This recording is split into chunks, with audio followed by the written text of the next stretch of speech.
1부, 2부 계속해서 말씀을 드렸지만 제주도 목사님 부부가 그 코로나가 확진된 그 목사님 부부가 역학조사 대상 기간 동안 온천을 다녀오신 사실을 숨겨서 제주도가 발칵 뒤집혔다고 그러죠. 하여튼 그 온천에 어마어마한 피해를 줘버렸어요. 부산인가 광주인가 그 강복절 집회 다녀오신 분이 숨기다가 교회 안에서 확진이 되니까 이제 위치 추적당해서 결국은 그곳에 있었던 게 드러났죠. 그러니까 그제서야 자기가 그곳에 있었다고 이야기를 하게 되죠. 제가 장로님들 보내드렸죠. 지금 교회는 만나고 싶지 않은, 기피하고 싶은 그러한 대상 1호가 기독교가 되어버렸어요. 어제 이제 목사님들 한 30명 정도가 모였어요. 이 정도 넓은 공간에 뜸은 2m, 3m씩 떨어져서 이렇게 모여서 회의를 했어요. 안심하셔도 돼요. 접촉 없었고요. 안심하셔도 되고요. 그리고 나서 이제 이렇게 돌아왔는데 한 2시간, 3시간 회의하고 돌아왔는데요. 아주 굉장히 가까운 분이 전화를 했어요. 목사님, 네, 아이고 이거 어떡하면 좋아요? 뭐가요? 그랬더니 이름만 되면 아는 아주 경기도에서 유명하신 목사님이 밤 12시쯤 방역복을 입은 3사람이 와서 모셔갔대요. 사실이냐고 그랬더니 사실이라고. 어떻게 하냐고. 우리 어머님이 바로 그 위에 층에 사시기 때문에 아파트 전체가 시끄러워서 안다고. 여러분, 주의 이름으로 부탁을 드립니다. 교회는 어려울 때일수록 더 빛을 발하고 어려울 때일수록 더 소금이 되어야 합니다. 그래서 아직도 드러나지 않는 많은 분들, 강복절 집회 근처에 있었던 분들도 다 이제는 조사를 받으라고 하잖아요. 그러니까 우리가 정말 당당하게 가셨잖아요. 그러니까 당당하게 검사 받으시고 혹시라도 문제가 됐을 때는 그 보내드렸던 그 의사 집사님 말씀처럼 그곳에서 또 빛이 되라고 하시는구나, 녹아져 소금이 되라고 하시는구나, 이러한 각오로 우리가 어서속히 이 코로나에서 우리가 위기에서 벗어났으면 좋겠습니다. 2.5가 오늘서부터 발령이 됐죠. 2.5가 어디까지인지 모르기 때문에 두려움이지만 베트남에 거주하는 한인들이 3단계를 겪어보니까 이건 죽음이라는 거예요. 음식을 처음에는 시켜 먹을 수 있었는데 그것도 안 되니까 라면 끓여 먹고, 사람을 만나는데 5분 이상 만나면 그것도 거리 두고 만나지 않으면 베트남에서 한국 돈 30만 원이라는 어마어마한 벌금을 때리고, 그래서 이게 굉장히 심각해집니다. 지금 2.5단계까지 갔습니다. 교회가 무척 억울합니다. 어제도 다 모여서 성토한 건 그거였습니다. 그렇지만 결론은 지금은 자숙할 때다, 지금은 녹아질 때다, 이게 결론이었습니다. 그러니까 혹시나 이 방송을 듣는 분들 중에 강화문 집회를 참석하셨거나 그 근처에 계셨던 분들은 꼭 검사를 받으셔서 이게 교회 때문이다라는 이러한 그 세상적인 공격이 이제는 좀 끊어질 수 있도록 협조를 부탁을 드리겠습니다. 말씀으로 들어가겠습니다. 하나는 사기로 되고 하나는 그 노쇠로 된 2개의 항아리가 홍수의 냇가에 이렇게 떠내려가는데, 노쇠 항아리, 그 놋그릇이 그 사기 그 그릇에게 길 동무로서 내 곁에 이렇게 붙어 있어주면 자기가 그 사기 그릇을 늘 지켜주겠다, 이렇게 이야기를 해요. 그러자 그 사기 그릇이 그 놋그릇에게 이렇게 이야기합니다. 자네 제안 너무너무 고마운데, 하지만 자네 제안이야말로 바로 내가 가장 두려워하고 있는 거야. 자네가 나하고 떨어져 있어 주기만 하면 나는 무사히 하류 쪽으로 흘러가서 흘러갈 수 있겠지만, 만약 둘이 붙어가다가 자네하고 나하고 부딪히기라도 하면 틀림없이 나는 지독한 변을 당하고 말 것이거든. 왜 이 말씀으로 시작하냐 하면, 우리 인간관계가 어떻게 보면 이런 것 같아요. 나는 그 사람을 만남으로 상처받을까 정말 두려운데 그래서 근처에 가고 싶지도 않은데 그 사람은 마치 호의를 베푸는 것처럼, 녹그릇 같은 사람은 마치 호의를 베푸는 것처럼 내 근처로 와, 내 근처로 와. 그러면 내가 너를 평생 보호해 줄게. 마치 그 사사기의 가시나무처럼 나를 왕으로 삼아 다 내 곁으로 와. 그럼 내가 너희들을 보호해 줄게. 그래서 가봤자 어떻게 되는 거죠? 그 가시에 찔리는 것밖에, 상처받는 일밖에 없을 텐데 참 자기는 호의를 베푸는 것처럼 착각하며 살아갈 때가 정말 많다라는 것이죠. 자, 오늘 본문은요, 아이를 너무너무 갖고 싶은 거예요. 그런데 아이를 갖지 못하니까 하나님 앞에 나아가서 통곡하며 기도하는, 하나님 나에게 아이를 줘보세요. 이 아이 내 아이가 아니라 이 아이 하나님 앞에 올려드리겠습니다. 간절하게 하나님 앞에 기도했던 그 여인 한나가 나옵니다. 1절 2절 보면 엘가나라는 사람이 나오고, 이 엘가나라는 사람에게 부인이 둘이 있는데 첫째가 한나요, 두 번째가 분인나라는 사람입니다. 그런데 우리 6절 말씀을 먼저 읽어보겠습니다. 시작. 여호와께서 그에게 임신하지 못하게 하심으로 그의 적수인 브린나가 그를 심히 격분하게 하여 괴롭게 하더라. 자, 이때 당시 여인들은 애를 많이 낳아야 복이에요, 많이 낳아야 복이에요?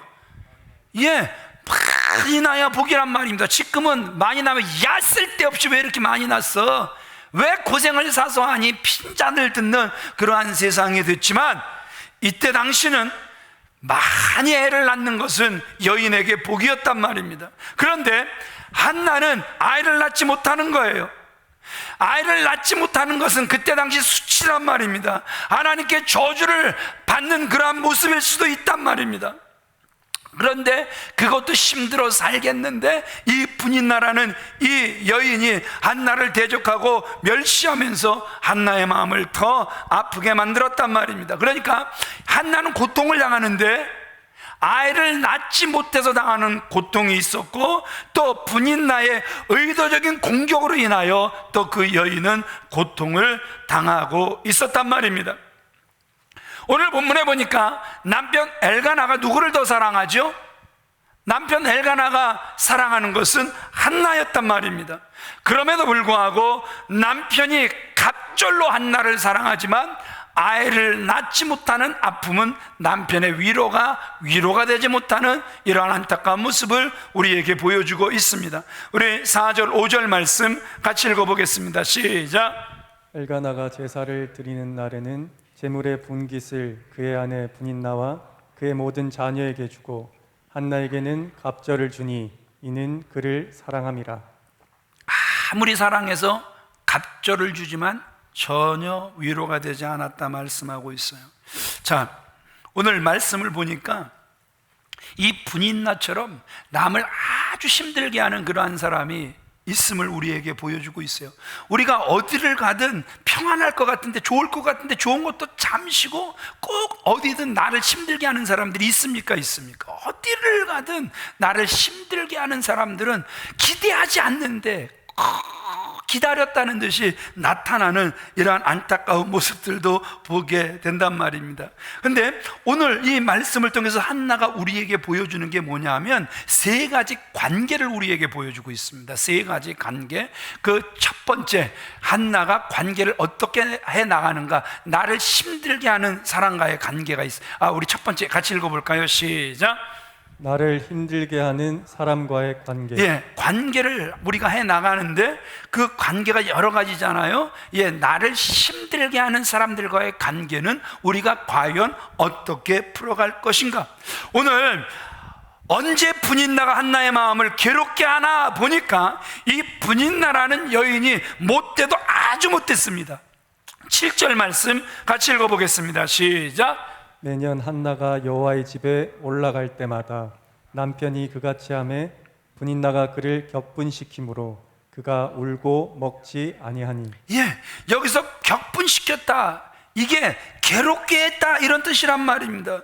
지금 한나를 막 괴롭게 하는 그 분인나의 모습을 우리에게 보여주고 있단 말입니다.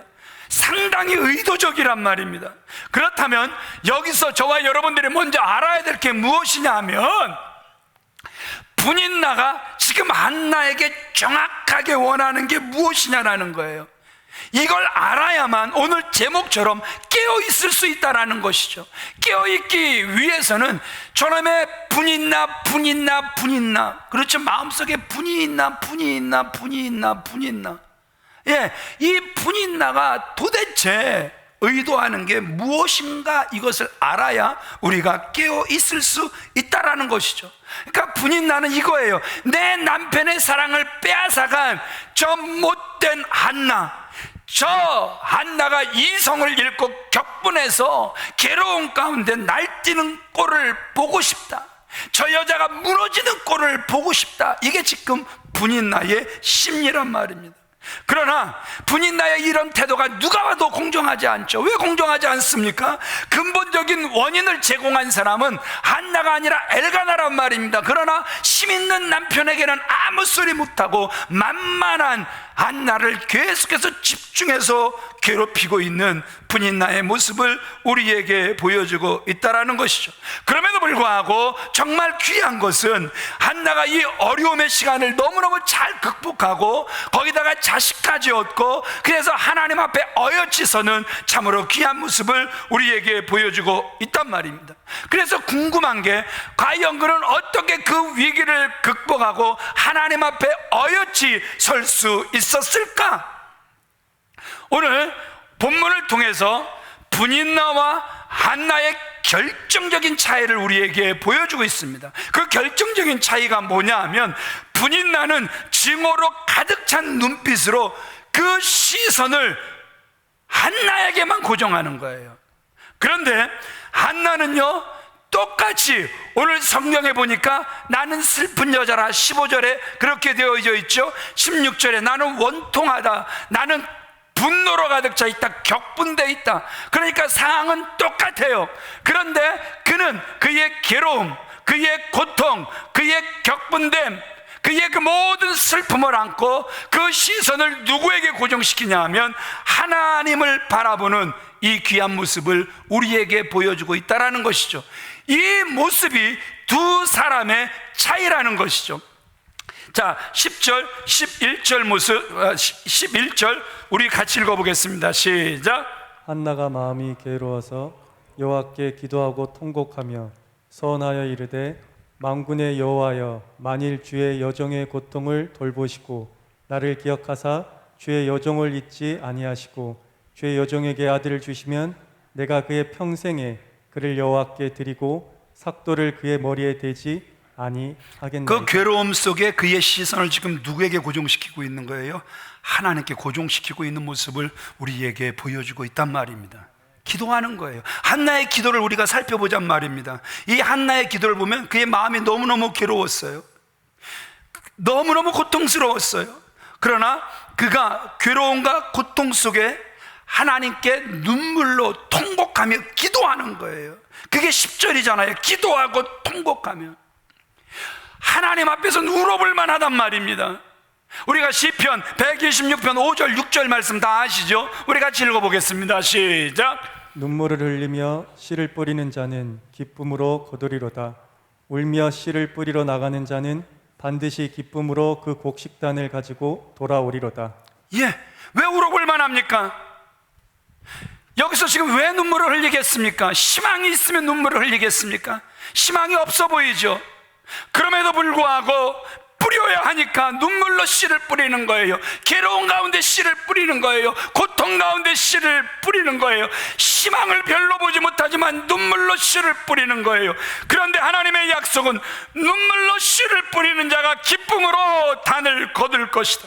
울며 씨를 뿌리러 나가는 자는 반드시 기쁨으로 그 곡식단을 가지고 돌아올 것이다. 우리에게 약속해주고 계신단 말입니다. 우리가 주변에서 우는 사람들을 참 많이 보게 됩니다. 서러워서 울고 원통해서 울고 억울해서 우는 사람. 그런데 그 눈물은요 별 의미가 없다라는 것이죠. 그러나 하나님 앞에 눈물로 기도해 보세요. 시편 84절 말씀처럼, 4편 말씀처럼 눈물로 그 씨를 뿌리면 눈물 골짜기를 헤집고 다니다 보면 그 눈물이 떨어진 그곳에서 반드시 기쁨의 샘이 터지게 돼 있단 말입니다. 반드시 하나님은 응답해 주시고 반드시 하나님은 복을 주실 줄 믿습니다. 다시 한번 정리합니다. 한나는 마음이 괴로울 때, 그래서 고통스러울 때 하나님 앞에 통곡하며 기도했다라는 것이죠.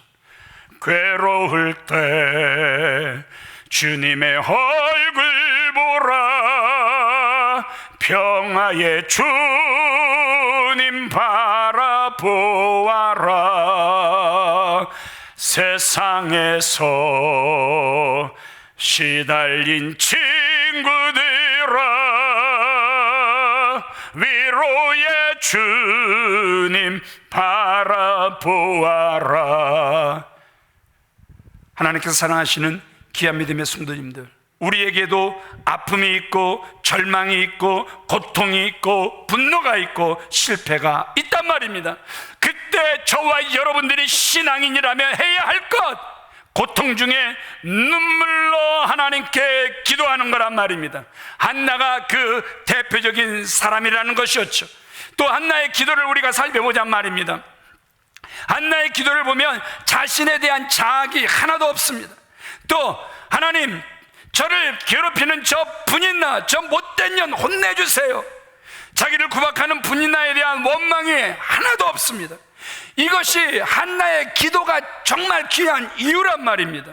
그저 하나님께 시선을 두는 거예요. 그리고 자신의 연약함을 두고 하나님 앞에 눈물로 기도할 뿐이란 말입니다. 모든 시선을 주님께 드리고 살아계신 하나님을 느낄 때 내 삶은 주의 역사가 되고 비로소 하나님이 일하기 시작하네. 이건 진리입니다. 변하지 않을 거예요. 우리의 시선이 주님께 고정되어져야 될 줄 믿습니다. 이 말씀은 우리에게 어떤 교훈을 주고 있는 겁니까? 한나는요, 인생의 에너지를 쓸데없는 데 낭비하지 않는 거예요. 그런데 거꾸로 분인나는 인생의 에너지를 너무나 엉뚱한 곳에, 쓸데없는 곳에 낭비하고 있는 이러한 모습을 우리에게 보여주고 있어요. 자, 우리가 요셉을 한번 살펴보자 말입니다. 요셉, 그가 어린 나이에 형들의 배신에 의하여 어디로 팔려갑니까? 애굽의 노예로 팔려가죠. 그런데 그가 어떻게 총리의 자리까지 오르는 인물이 될 수 있었습니까? 요셉은요, 자신의 에너지를 누구를 미워하는 데 낭비하지 않는 거예요. 성경은요, 요셉이 어릴 때 자기를 애굽에 팔아버린 형제들에 대한 언급이 없어요.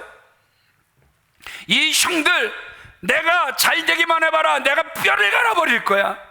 이 형들, 이 형들을 내가 아주 갈기갈기 찢어버릴 거야. 내가 이 형들 죽을 때까지 괴롭히다가 편하게 죽게 하지 않을 거야. 이런 말이 하나도 없어요. 오히려 그 창세기 50장에 가서 보면 그 아버지 야곱이 죽고 형들이 사시나무 떨면서 두려움에 사로잡혀 있을 때, 형들 걱정하지 마, 내가 하나님을 대신할 거야? 아니야, 나는 하나님을 대신할 수 없어. 오히려 하나님이 당신들의 자녀를 살리라고 나를 이곳에 먼저 앞서 보내신 거야. 오히려 그들을 케어해 주겠다고 하는 이러한 정말 하나님의 사람의 입에서만 나올 수 있는 귀한 언어가 그에게서 쏟아져 나오는 모습을 우리에게 보여주고 있다는 것이죠. 억울한 일이 또 있었죠. 자신을 강간 미수범으로 몰아버린 보디발의 아래. 그래서 그가 어디에 들어갔습니까? 옥에 들어갔단 말입니다. 그러면 이게 만약에 입장을 바꿔놓고 우리가 당했다면 이게 상처입니까? 굉장한 상처입니까? 굉장한 상처겠죠. 그래서 무죄, not guilty, 이게 딱 우리에게 선포됐어요. 선언이 됐어요. 그러면 우리는 어떻게 합니까? 봐라, 나 무죄다, 나 무죄야. 너 판사 두고 봐, 너 형사 두고 봐, 너 나를 무고한 너 이놈의 여자 너 두고 봐. 우리는 이래도 누가 뭐라 그럴 사람이 사실 한 사람도 없죠. 왜냐하면 너무 억울했으니까. 그런데 요셉 그를 보시잔 말입니다. 강간 미수범으로 옥에 집어넣은 여자에 대한 분노나 증오심이 1도 보여지지 않는 참으로 귀한 모습을 우리에게 보여주고 있다는 것이죠. 이런 일이 어떻게 가능합니까? 이 일이 가능할 수 있는 이유는 진정한 하나님의 사람은 누군가를 미워하고 원망하는 쓸데없는 일에 에너지를 낭비하지 않는다라는 거예요.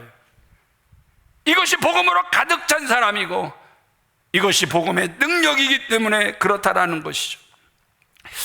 대부분의 사람들 옆에는요, 자기를 이해해주고 좋아해주고 허물을 덮어주려는 95%의 고마운 사람들과 자기를 모함하고 밟으려고 하는 5%의 사람들이 있다고 합니다.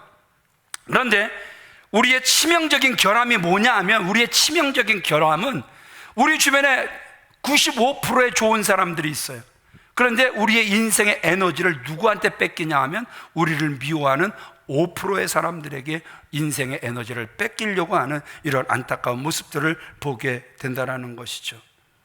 하나님께서 사랑하시는 귀한 믿음의 성도님들, 오늘 하나님께서 우리를 깨닫게 하시기를 바라요. 그래서 깨어나게 하시길 바라요. 그 5%도 안 되는 소수의 사람에게 우리 인생의 에너지를 싹 다 뺏기는 것이 아니라 우리와 함께 같이 웃어주고 울어줄 수 있고 하나님의 나라를 세워갈 수 있는 그들과 함께 하나님의 나라를 세워갈 수 있는 저와 여러분들이 다 되어지시길 우리 주 예수 그리스도의 이름으로 축원을 드립니다. 우리 시편 62편 5절, 히브리서 12장 2절 말씀 같이 읽어보겠습니다. 시작. 나의 영혼아 잠잠히 하나님만 바라라. 모른 나의 소망이 그로부터 나오는도다. 믿음의 주여 또 온전하게 하시는 이인 예수를 바라보자. 자, 첫 번째, 그 한나가 관계를 해나가는데 자기를 힘들게 하는 사람들과의 관계를 어떻게 풀어가는지 오늘 우리는 말씀을 통해서 보았습니다. 자, 두 번째, 그 한나가 자녀와의 관계를 어떻게 풀어가는지 우리에게 보여주고 있어요. 두 번째 같이 읽어보겠습니다. 시작. 자녀와의 관계, 내 작품이 아닌 하나님의 작품으로. 한나가 그 자신의 남편과 함께 아들을 하나님께 올려드리는 헌화식 장면이 27절, 28절입니다. 같이 읽어보겠습니다. 시작. 이 아이를 위하여 내가 기도하였더니 내가 구하여 기도한 바를 여호와께서 내게 허락하신지라. 그러므로 나도 그를 여호와께 드리되 그의 평생을 여호와께 드리나이다. 나도 그를 여호와께 드리되 그의 평생을 여호와께 드리나이다. 그의 평생을 여호와께 드리나이다. 이 아들을 얻기 위해서 한나가 얼마나 눈물로 기도했습니까? 얼마나 통곡하며 얼마나 무시당하며 얼마나 분노가 일어나며 그럼에도 불구하고 하나님 앞에서 얻은 정말 귀한 아들이 사무엘이란 말입니다. 외국에 독자 아들을 보낸 그 어머니가 날마다 아들에게 전화를 하는 거예요. 날마다 아들에게 전화를 해서 그 아들이 전화를 받는데 기분 좋게 받으면 그날 하루 종일 싱글벙글 해가 뜨는 거예요. 그런데 그날 아들이 전화를 불편하게 받으면, 힘들게 받으면 그날 아무리 좋은 일이 있어도 소용이 없는 거예요. 그냥 우울한 거예요. 그렇게 독자 아들에 의하여 그 기분이 좌우되는 게 부모의 모습이란 말입니다. 더더구나 한나가 사무엘을 하나님 앞에 드릴 때, 보이지 않는 하나님 앞에 드릴 때 눈에 보이는 대제사장, 눈에 보이는 제사장, 그러니까 엘리와 홈리와 비느하스는요 어떤 컨디션이었습니까? 특별히 홈리와 비느하스는 어떤 상황이었죠? 아주 악한 자들이었단 말입니다. 하나님이 없는 자들 같이 살아가는 그러한 자들이었단 말입니다. 부모의 심정으로 절대 우리의 자녀들 그런 데 갖다 두지 못한단 말입니다. 여러분 같으면 그렇게 갖다 둘 수 있겠습니까? 만약에 이우석 우리 강도사가, 우리 이석기 장로님, 이우석 강도사가 어디 교회를 간다 그러는데 가는 교회가 하여튼 꼭 홈리와 비느하스 같은 교회를 간다 그러는 거예요. 장로님이 모르면 보내겠지만 아는데도 간다 그러면 보내겠습니까? 안 보내겠습니까? 사실 보낼 수가 없죠. 왜냐하면 거기서 무슨 선한 영향력을 얻을 수가 있겠습니까? 이게 부모의 심정이란 말입니다. 그런데 오늘 한나는요, 맡기는 거예요. 눈에 보여지는 사람에게 맡기는 게 아니라 오늘 나도 그를 여호와께 드리는데 그의 평생을 여호와께 드리나이다, 이렇게 말씀하고 있단 말입니다. 자, 저와 여러분들이 다 자녀를 키우는 그러한 부모님들이란 말입니다. 그런데 여러분, 정말 부모로서 유혹 많은 이 세상 한가운데 살아가야 될 우리의 자녀들, 그 자녀들을 둔 부모님들의 마음이 어떻습니까? 무서운 유혹에 빠져들고 잘못된 영향을 받지는 않을지, 친구는 제대로 사귈지, 공부는 제대로 할지, 여러분 주는 용돈 정말 정확하게 착하게 잘 써줄지. 여러분, 우리 부모님들이 속아줘서 그렇지 우리가 도서실 간다 그러고, 도서실 이렇게 가는 분은 이렇게 모르겠어요. 주간정 장로님은 도서실 간다 그러고 늘 도서실 가셨죠? 예, 꼭 그러셨을 것 같아요. 예. 근데 사실 우리는 다 각오들이 좀 있잖아요. 거의 많은 분들이 다는 아니겠지만 도서실 간다 그러고 우린 딴 데 갔을 때가 참 많았거든요. 그죠? 예. 도서실은 핑계고 가고 싶은 데를 갔을 때가 정말 많았었단 말입니다. 예. 그러니 우리 자녀들이 언제 어디서 누구와 만나 어떤 영향력을 받을지 모르니 그 부모의 마음이 정말 편할 리가 없을 거란 말입니다. 그러기에 그 자녀들을 이 한나처럼 하나님의 말씀 앞에 맡기지 않고는, 이 아이의 미래를 알고 계시는 그분께서 이 아이를 붙들어 주시지 않고는 나의 어떤 노력도 어떤 축복도 그에겐 아무런 의미가 없음을 우리가 너무나 잘 알고 있지 않습니까? 그래서 그 아이를 날마다 하나님 이 아이를 하나님 앞에 올려드립니다. 이 아이의 영혼을 축복합니다. 하나님 이 아이를 맡아 주시옵소서. 우리가 이렇게 하나님 앞에 맡길 수밖에 없는 것 아닙니까? 아이가 수술을 하거나 아니면 아이가 군입대를 위해 훈련소에 들어갈 때 우리가 해줄 수 있는 게 무엇입니까? 할 수만 있으면 모르겠습니다. 예. 요새는 신의 아들들이 있다 그러잖아요. 장군의 아들들이 있다 그러잖아요. 그렇죠? 예. 근데 우리 둘째 아들 그 지명이가 막 피똥을 싸는데요. 고통 중에 피똥을 싸는데요. 계속 싸는데 해줄 수 있는 게 저도 안 해도 아무것도 없어요. 그러니까 아이는 고통스러워하는데 제가 할 수 있는 것은 아무것도 없으니까 그저 바깥으로 나와서 눈물을 흘리며 하나님의 이름을 부를 수밖에 없더란 말이에요. 그 하나님께 우리 아들 지명이를 맡길 수밖에 없더란 말입니다. 총명이가 이제 논산훈련소에 입소하는데, 사회복무요원으로 논산훈련소에 입소를 하는데, 아이고 저 아들 저 훈련 잘 받을 수 있을까? 더운 거 못 버티는데 저 피부가 가려워서, 더우면 가려워서 팍팍 긁다가 한잠도 못 자는데 그 더위에 그 아들을 훈련소에 입소를 시키려고 하니까 세상에 마음이 괴로워서요, 오는데도 하나도 마음이 편하지를 않은 거예요. 저만 그랬겠습니까? 우리 다 똑같았잖아요. 그거 다 겪어보셨잖아요. 4대 만에 세상에 우리 아들 둘째 지명이가 현역 판정을 받았는데 저는 날아갈 것 같아요. 왜냐하면 할아버지도 아버지도 저도 못 간 군대, 지형은 사회복무요원이 됐는데 세상에 4대 만의 아들이 군대를 간다 그러는데 저는 기쁜데 우리 아들은 하나도 안 기쁜 거예요. 저만 기쁜 거예요. 저만.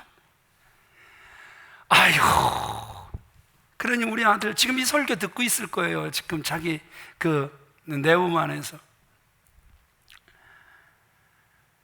그런데 우리 아들은 할 수만 있으면 이 군대를 안 가고 싶어 하네. 참 이게 문제가 심각한 거예요. 그러니까 저하고 아내하고, 여보, 제 심기 건드리지 마. 여하튼 갈 때까지 최대한 편안하게 해줘서 우리 저 아들 아주 군복무 잘 마치고 우리 돌아올 수 있게 하여튼 제 비 건들지 말고 우리 잘해주자. 갈 때까지 잘해주자. 그리고 그 아들을 훈련소에 입소시키고 돌아오는데 정말 제가 그 아들을 위해서 해줄 수 있는 것이 아무것도 없더란 말입니다. 우리의 자녀들 너무너무 소중하지만 언젠가는 이 땅에 남겨두고 세상 모든 사람들이 가는 곳으로 갈 때 여러분들이 그 자녀들에게 해줄 수 있는 것이 무엇입니까? 하나님 앞에 그 아이를 맡기는 것, 말씀 앞에 그 아이를 맡기는 것 외에 도대체 우리가 해줄 수 있는 것이 무엇입니까? 그러니까 오늘 한나의 위대한 고백, 그의 평생을 하나님 앞에 드리나이다. 여러분, 이 한나가 어떻게 아들을 얻었는지는 이미 너무너무나 잘 알고 있습니다. 아들을 낳지 못해서 수모를 당하다가 얻은 자식이니 하나님과의 약속을 지킨다라는 거 여러분 할 수만 있으면 번복하고 싶을 것입니다. 하나님 드린다고 했는데 드리려고 하니까 이 아이가 너무너무 사랑스러워서 못 드리겠네요. 그 마음이 진짜 12번도 더 바뀌었을 거란 말입니다. 그런데 한나가 하나님 앞에 그 어린 사무엘을 어떻게 드릴 수 있었습니까? 이유는 선물임을 알고 감사가 넘칠 때 하나님께 드릴 수 있었다라는 것이죠. 여러분들에게 질문하고 싶은 게 이거란 말입니다. 여러분의 소중한 자녀들은 진정 은혜의 선물이었습니까? 그 아들을 주신, 그 딸을 주신 하나님 앞에 참으로 감사하고 있습니까? 소중한 내 아이를 볼 때마다 하나님 앞에서 정말 은혜를 받고 있습니까? 아니면 그 아이를 볼 때마다 하나님 앞에서 원망, 불평거리가 터져 나오고 있습니까? 미국 버지니아 해안에 가다 보면 메가더 기념관이 있다고 해요. 평생 그가 받았던 많은 훈장들이 진열이 되어 있는데요, 그의 자서전에 이렇게 써 있습니다. 나는 수많은 훈장을 받았지만 내 생에 가장 영광스러운 훈장은 하나님께서 내게 자녀를 주신 것이다. 여러분들 다 훈장을 받으신 줄 믿습니다. 자녀들이 다 여러분들에게 훈장이 되기를 바랍니다. 여러분들의 자녀를 볼 때마다 하나님의 선물로 보고 그 선물에 감사하는 마음, 그래서 이 선물은 하나님께로부터 온 것이니 하나님께 바쳐야 하지 않은 이러한 마음들이 넘쳐나게 되시길 주님의 이름으로 축원을 드립니다. 그런데 소유의식을 가진 사람은 그렇게 기를 수가 없는 거예요. 아이의 개성, 아이만 가지고 있는 독특한 가치, 이런 것들이 다 필요 없는 거예요. 오직 부모의 뜻, 오직 부모의 생각, 오직 부모의 욕망을 그 아들에게, 그 딸에게 강요를 하는 거예요. 나 아빠는, 나 엄마는 이걸 이루고 싶었는데 이루지 못했단다. 그러니 네가 꼭 내 원을 풀어주기를 바란다. 아이를 향한 욕심이 여기까지 이르게 되는 거란 말입니다. 소유의식을 가진 사람은 절대 아이를 하나님께 맡길 수 없어요. 끝까지 그 자녀를 조종하는 거예요. 늙어서도 그 아이를 조종하려고 하는 거예요. 참 집요하게 조종하려고 하는 이런 안타까운 모습을 보게 된다는 것이죠. 자, 이제 말씀을 정리해 가겠습니다. 그러면 어떻게 내 자녀를 하나님 앞에 드릴 수 있는가? 아이와의 관계를 어떻게 우리가 가져야 하는가? 총지기적 사고를 가질 때만 가능한 거예요. 하나님이 나에게 맡기셨다. 그래서 이 맡기신 아이, 내가 키울 수 있을 때까지 잘 키우다가 하나님 앞에 올려드려야 된다가 해안이가 되고 주안이가 되어져야 한다라는 거예요. 아멘. 입도 뻥끗을 안 하네. 다 보인다니까. 그런 해안이, 그런 주안이가 되길 바라요. 아멘. 하나님의 선물임을 깨닫고 주님, 주의 은혜와 말씀 앞에 이 아이를 맡기나이다. 하나님의 뜻대로 이 아이를 만들어 주시고 형성시켜 주시옵소서. 자, 이제 첫 번째 자기를 힘들게 하는 사람과의 관계를 어떻게 해나가는지, 두 번째, 우리가 어떤 관계를 보았습니까? 아이와의 관계는 하나님 앞에서 어떻게 해야 하는지 우리가 보셨습니다. 자, 세 번째, 우리 같이 읽어보겠습니다. 시작. 목회자와의 관계. 자, 누구와의 관계? 예, 목회자와의 관계를 지금 한나가 어떻게 하고 있는지를 우리에게 보여주고 있습니다. 자, 본문의 엘리의 이미지는요, 아주 비둔합니다. 살이 있는 대로 쪘습니다. 늙고 눈은 어두워지고 초라합니다. 단순히 나이가 많아 늙어 체력이 약해진 것이 아니라 영적으로 무기력한 그 엘리를 우리에게 보여주고 있습니다. 세월이 흐르면서 몸이 쇠약해지는 것 어쩔 수 없습니다. 그러나 성경의 약속은 우리의 육신은 후패하지만 우리의 영은 얼마든지 날로 새로워질 수 있음을 믿으시면 아멘 하시기 바랍니다. 모세가 그것을 보여주었고, 또 갈렙이 그 모습을 우리에게 보여주었고, 신약으로 와서는 시므온이 우리에게 보여주었으며, 안나가 그 모습을 분명히 우리에게 보여주었다라는 것이죠. 그런데 엘리 제사장에게는 그런 모습이 보이지를 않는 거예요. 마음이 힘들고 괴로워 기도하고 있던 안나에게 엘리 제사장이 이렇게 말을 하는 거예요. 12절로 14절 말씀 같이 읽어보겠습니다. 시작. 그가 여호와 앞에 오래 기도하는 동안에 엘리가 그의 입을 주목한즉 한나가 속으로 말하매 입술만 움직이고 음성은 들리지 아니하므로 엘리는 그가 취한 줄로 생각한지라. 엘리가 그에게 이르되 내가 언제까지 취하여 있겠느냐, 포도주를 끊으라 하니. 우리가 급해서 그냥 급하게 가다가 이렇게 분위기를 살피면 그 분위기가 잘못 캐치가 될 수는 있어요. 사람은 실수할 수 있으니까. 그런데 여기서 보면 그가 여호와 앞에 오래 기도하는 동안에 엘리가 그의 입을 주목한 거예요. 한참 살폈어요. 한참 살핀 결과가 뭐냐 하면 저 여자 술 취했네, 나 술 먹었네, 그러면서 속으로만 생각한 게 아니라 또 직선적이기까지 해갖고 또 그 여인에게 다가가 술 끊어, 지금 이렇게 이야기를 해버린 거예요. 여러분, 너무 힘들고 고통스러워서 예배당에 앉아서 입술만 간신히 달싹이는 거예요. 주님 도와주세요, 주님 도와주세요, 주님 정말 억울해, 수치가 굴러가길, 수치가 굴러가고,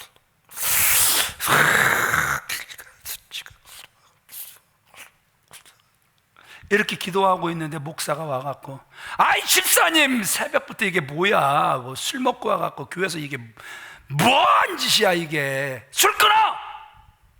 만약에 여러분 이렇게 이야기했다고 칩시다. 마음이 상할 대로 상한 그 성도가 얼마나 큰 상처를 받았겠습니까? 실망감만 가득 안고 저게 목사야? 이러면서 교회를 떠났을지도 모른단 말입니다. 그런데 지금 엘리의 상태가 바로 이런 상태였단 말입니다. 그러니까 사람은요, 악한 일로만 상처를 주는 것이 아니라 영적으로 둔해지니까 상처를 줘요. 깨어있지 못하니까 상처를 주더란 말입니다. 성도들은 지금 죽을 것 같이 아픈데 그것을 전혀 모르는 둔감함이 지금 성도들에게 상처를 주게 되는 것이란 말입니다. 그러니 여러분, 오늘 여기서 우리가 결론적으로 봐야 될 게 뭐냐 하면, 따라합시다. 둔감할 때 둔감해야 되고, 민감할 때 민감해야 된다. 지금 한나가 우리에게 보여주는 게 이 모습이에요. 잘 생각해 보세요. 술 끊어, 이 소리는 열받을 소리입니까? 열받을 소리입니까? 교회 떠날 소리입니까? 교회 떠날 소리입니까? 사실 교회 떠날 소리죠. 저 목사가 저 정도밖에 안 되니 우리가 여기서 있어서 뭐 하겠나. 그런데 한나는요, 그 소리엔 귀를 닫아요. 둔감해야 될 땐 한없이 둔감한 거예요. 그런데 민감해야 될 땐 한없이 민감해지는 거예요.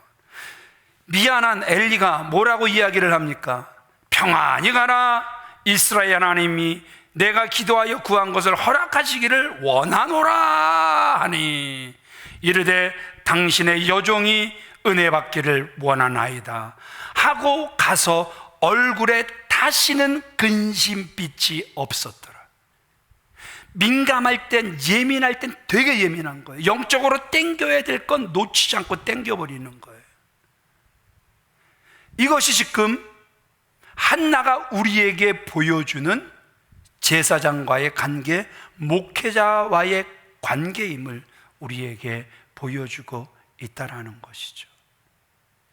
하나님께서 사랑하시는 귀한 믿음의 성도님들, 결코 쉽지는 않습니다.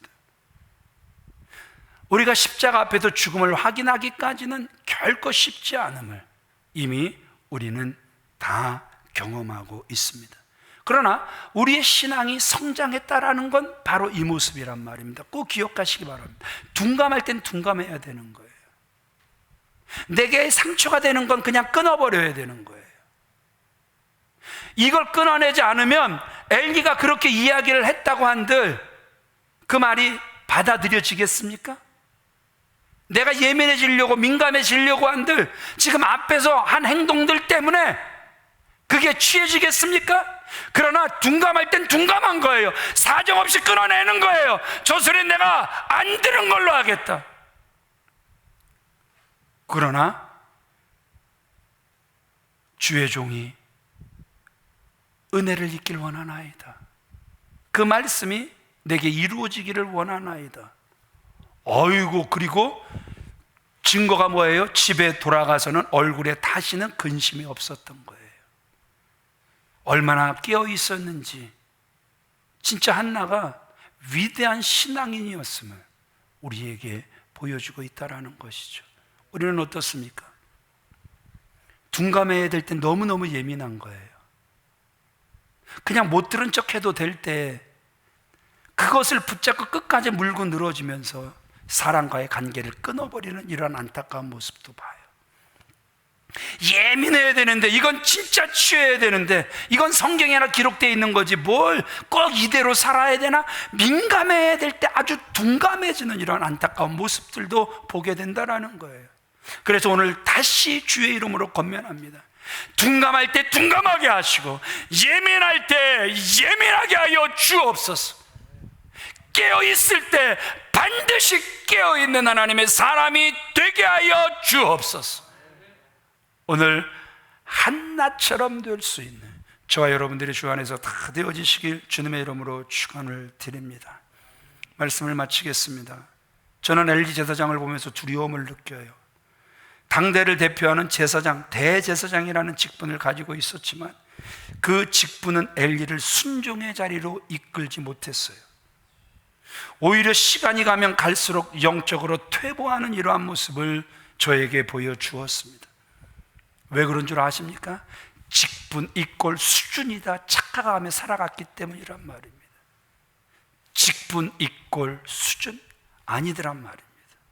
깨어있지 않으면 그 직분이 짐이 되는, 깨어있지 않으면 그 직분이 저주가 되는, 그러면서도 막 직설적이어서 그냥 가리지 않고 뭘 팍팍 날려대는 이런 안타까운 모습을 저에게 보여주었단 말입니다. 그래도 다시 기도합니다. 하나님 깨어있게 하옵소서. 우리 장로님들이 깨어있기를 바랍니다. 하나님께서 깨워주시기를 원합니다. 그래서 하나님께 기도해요. 내 생에 제가 주님 앞에 설 때까지 이런 일이 발생하지 않도록. 그리고 또 기도해요. 둔감할 때 둔감하게 하시고 민감할 때 민감할 수 있도록. 엘리 제사장처럼 영적으로 둔감해지면 다른 사람의 고통을 민감하게 위로해주고 어루만져 할 때 실패하기 때문에 주여 민감하게 하여 주옵소서. 말씀을 마쳤습니다. 우리 다 같이 자리에서 일어나셔서 골로새서 4장 2절과 시편 42편 1절 말씀 같이 읽고 함께 찬양하시겠습니다. 시작. 기도를 계속하고 기도에 감사함으로 깨어 있으라. 하나님이여 사슴이 시냇물을 찾기에 갈급함 같이 내 영혼이 주를 찾기에 갈급하니이다. 따라합시다. 감사함으로 깨어 있으라. 감사함으로 깨어 있으라. 우리 장로님들 축복합니다. 오늘 집에서 예배 드리시는 모든 성도님들을 축복합니다. 감사함으로 깨어 있기를 바랍니다. 내 영혼이 주를 찾기에 갈급하나이다. 한 주간의 삶이 그런 삶이 되어지시길 우리 주 예수 그리스도의 이름으로 축원을 드립니다.